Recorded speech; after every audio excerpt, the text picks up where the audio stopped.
Нека сега поговорим за булимия нервоза. Булимия нервоза се характеризира с повтарящи се епизоди на преяждане поне веднъж седмично, с повтарящи се компенсаторни поведения поне веднъж седмично. За избягване на напълняване се ползват повръщане, прием на лаксативи, диуретици, глад или спорт като компенсаторни механизми. И двата аспекта се проявяват поне веднъж седмично за 3 месеца. Самооценката често е повлияна както от формата на тялото, така и от теглото, и това конкретно нарушение не е само, да кажем, специфично свързано с епизоди на анорексия.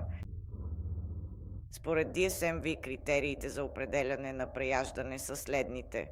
Тоест, обективното количество, това означава да се изяде за определен период от време количество храна, значително по-голямо от това, което повечето хора биха изяли за същото време при сходни обстоятелства. Загубата на контрол, т.е. усещането, че не можеш да спреш да ядеш или че не можеш да контролираш какво и колко ядеш. Епизодът трябва да бъде придружен от поне 3 от следните фактори. Ядене много по-бързо от обикновено, ядене до усещане за неприятно пренасищане, ядене на големи количества храна, дори когато човек не изпитва глад, ядене сам поради срам от количеството изядена храна и усещане за отвращение към себе си, депресия или силна вина след епизода. Преяждането може следователно да бъде обективно или субективно.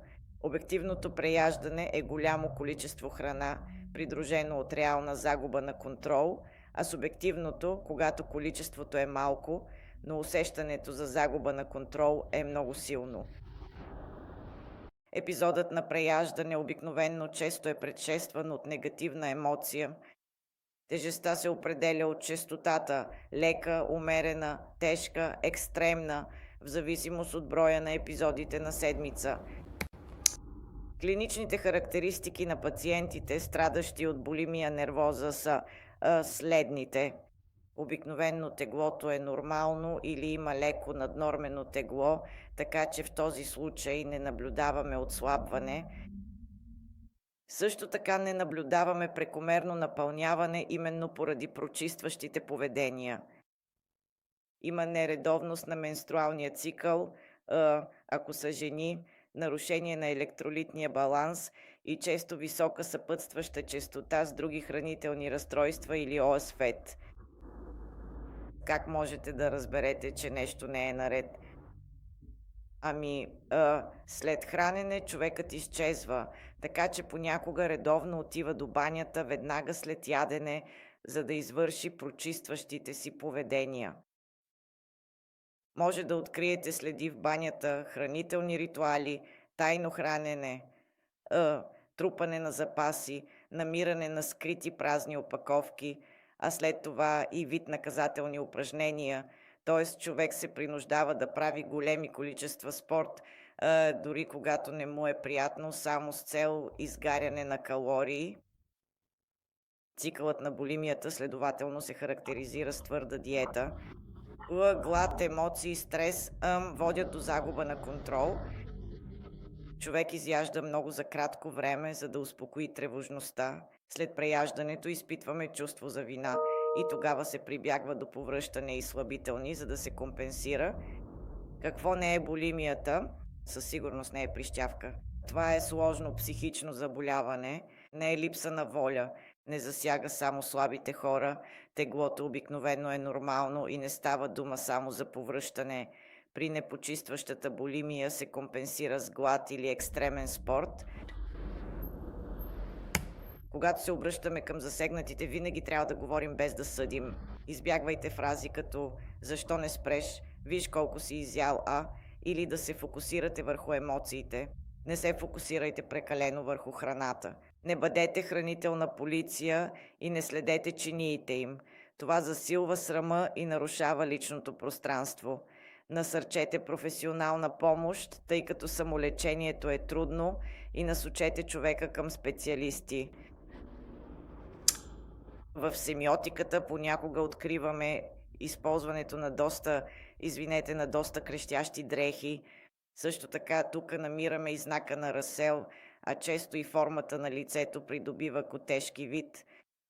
И това е защото паротидните жлези се стимулират. Да, обемът на слюнчените жлези се увеличава.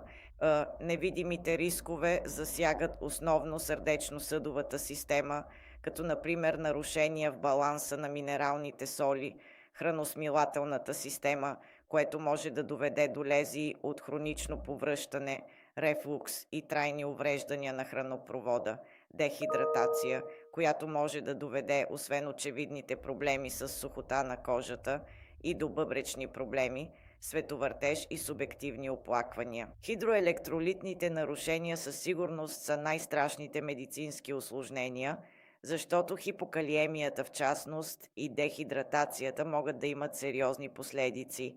Много ниските нива на калий могат също да доведат до сърдечен арест. След това имаме усложнения, както казахме, от страна на стомашно-чревния тракт, ерозия на зъбите и признакът на Расел. Тук можете да видите медицинските усложнения, обобщени в тази таблица. Това са метаболитни, сърдечно-съдови, неврологични, хематологични, бъбречни и ендокринни усложнения.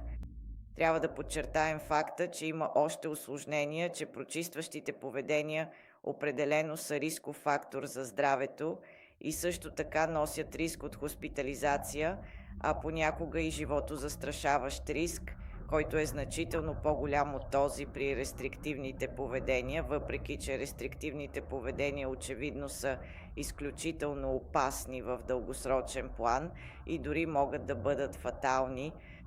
Така че ръководството за лечение, психологичното лечение е със сигурност абсолютно съществено, с различни техники, в които няма да навлизам сега, и също така фармакологично лечение. Днес, между другото, новите антизатлъстяващи лекарства, аналози на GLP-1 или аналози, стимулиращи GLP-1 и GIP, също имат, да кажем, положителен ефект върху престъпното хранене, но все още не са включени в протоколите за лечение на булимия. Може би повече при престъпно хранене, когато е на лице затлъстяване, но във всеки случай лекарствата, включително психиатричните лекарства, никога не трябва да се предлагат като единствена терапевтична опция. В този случай интервенцията очевидно се интегрира с психиатъра,